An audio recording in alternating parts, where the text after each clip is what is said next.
नहीं होती जब हम हार जाते हैं।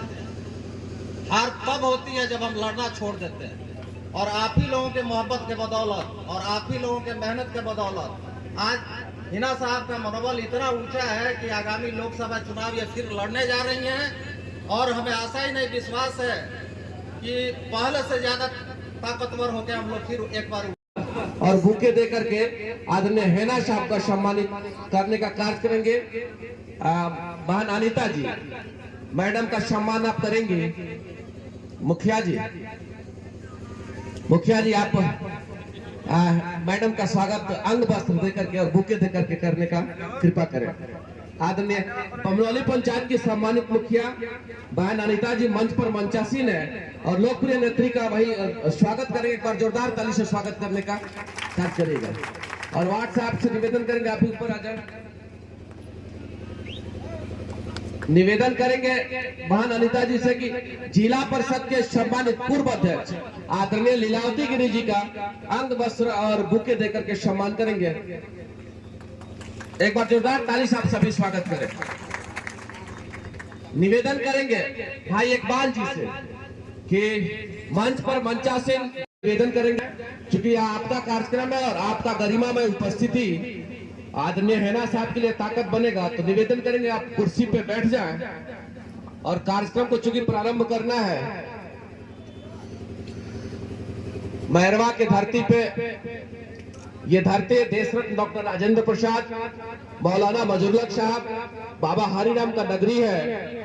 इस धरती पे बड़े आदर के साथ जन जन की नेत्री और सिवान संसदीय क्षेत्र के हम लोगों के भावी सांसद के रूप में आदरणीय हिना साहब, चेयर पीछे से उपलब्ध करवा दीजिए, बैठ जाइए। निवेदन करेंगे हम मंच पर मंचासीन है नागेंद्र सिंह जी, जो मुखिया संघ के अध्यक्ष है जीरा दी के। हरिवंश यादव जी आप सम्मानित करिए नागेंद्र सिंह जी का। परमात्मा राम जी का अंग वस्त्र और बुके देकर के सम्मानित करेंगे भाई इकबाल जी। इसके आगे निवेदन करेंगे हम भाई रियाज जी से। जोरदार ताली से एक बार स्वागत कर दीजिए। निवेदन करेंगे मंच पर मंचासीन है सम्मानित मुखिया संजय सिंह जी का, सम्मानित करेंगे अंग वस्त्र और बुके देकर के। जमील भैया से निवेदन करेंगे आप मंच पर मंचासीन हो जाए। निवेदन करके आप सभी, आपका कार्यक्रम है शंभू राम जी, हम निवेदन करेंगे कि टीम के साथी भाई इकबाल जी, उनका सम्मान करिए प्रोफेसर शंभू राम जी का। मंच पर मंचासीन है गुड्डू बाबू, टीम के तरफ से भाई ये आपका कार्यक्रम है, लेकिन टीम के लोगों का कहना है कि गुड्डू भैया का भी सम्मान, चूंकि आप टीम के मुख्य हैं। ये जो हम सभी छोटे भैया भाइयों का टीम है, हम नेता का टीम नहीं है, हम सभी छोटे भैया नेता है और उस नेता के टीम का आप हेड है। तो हम चाहेंगे कि आप आगे आ जाए और गुड्डू भैया का सम्मान करिए। सरपंच साहब बमनौली से सरपंच साहब चाहेंगे कि उनका सम्मान करिए बुके अंग वस्त्र देकर के। और सम्मानित वार्ड पार्षद कैसर इमाम साहब मंच पर मंचासीन है, चाहेंगे कि भाई आप उनका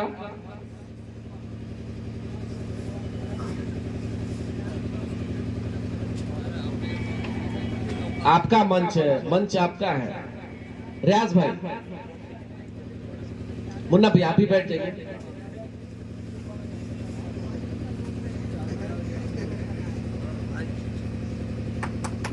मंच पर मंचासीन है मुन्ना पासवान जी। निवेदन करेंगे कि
चलो भाई चलो भी रास्ता छाड़ के मेरा भी चलते रहो मैं अपना रास्ता छाड़ के रास्ता छोड़ो साइड जाएंगे अरे साइड हो जाता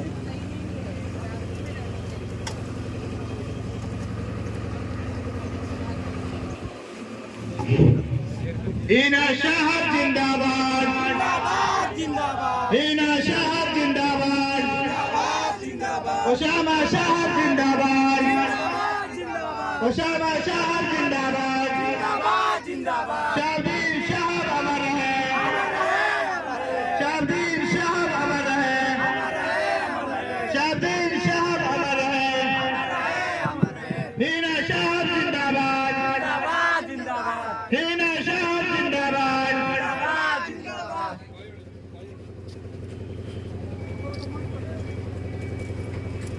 लोका मैरवा की धरती पे हरिराम बाबा की धरती पे स्वागत है अभिनंदन है।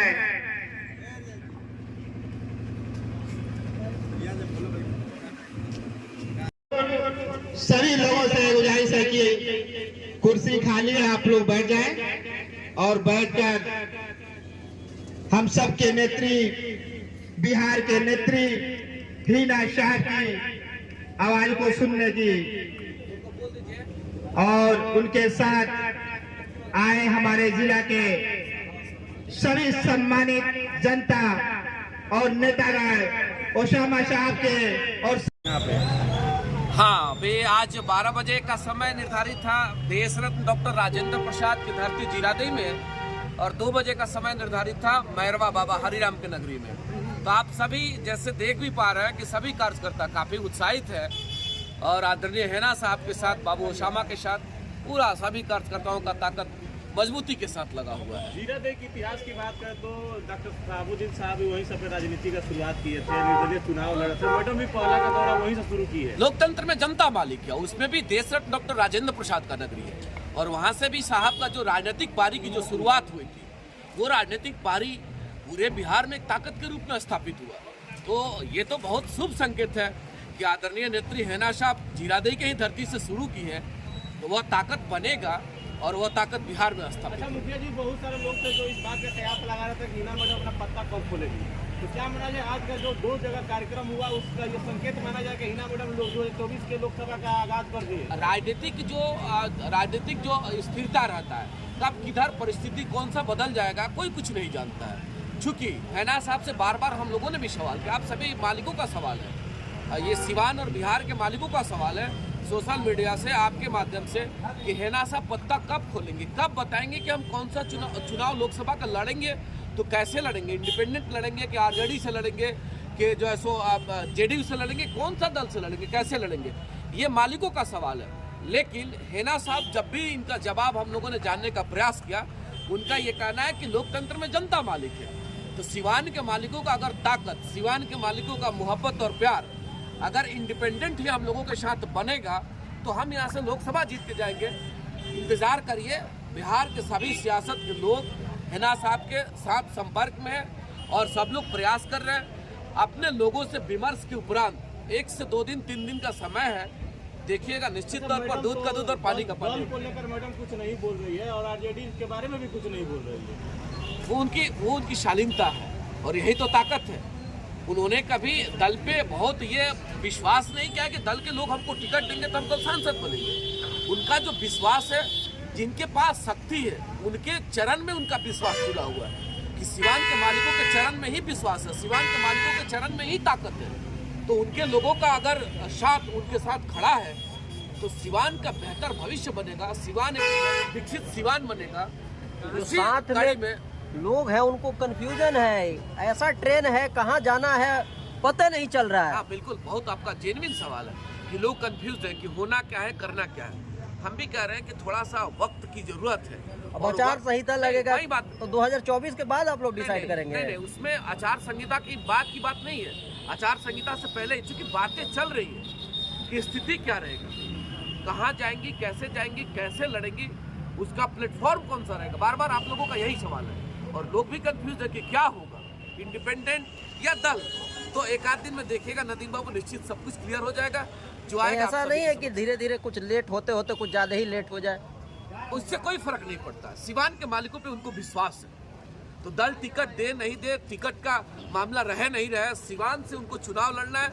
इंडिपेंडेंट भी लड़ सकती है, दल से भी लोगों के अंदर जो उत्सुकता होता है वो धीरे धीरे कम होने लगता है। राष्ट्रीय जनता दल के जहाँ टिकट की बात है या फिर और भी दल के टिकट की बात है, तो हम लोगों ने कहा है कि ये निर्णय हैना साहब के स्तर से होना और सभी लोग उनके संपर्क में हैं। राजद देखिए तो मैडम सर्वे आया उसमें इंडिया टीवी का सर्वे में दिखा रहा है कि महागठबंधन सिवान इस बार चुनाव जीत सकता है और हिना साहब का इनाम उसे महागठबंधन की। नहीं, वही चीज है कि वो लोग भी सर्वे करते हैं किसके आधार पे, मालिकों के आधार पे। और मालिकों का सर्वे अभी जो है सिवान के मालिकों का जो सर्वे है, सिवान के मालिक जो चाहते हैं वो ये चाहते हैं कि हैना साहब यहाँ से सांसद बने।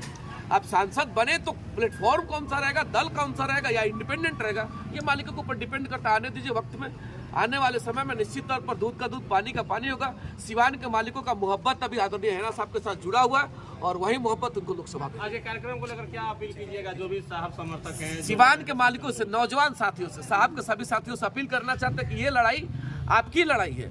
ये जो कार्यक्रम हो रहा है ये आप सभी के उत्साह और ताकत के बदौलत हो रहा है, तो ये आपकी लड़ाई है। उसको अपना लड़ाई समझ करके हम सभी 2024 में हैना साहब को लोकसभा भेजने का कार्य करेंगे। यही मेरा अपील, यही मेरा अनुरोध रहेगा।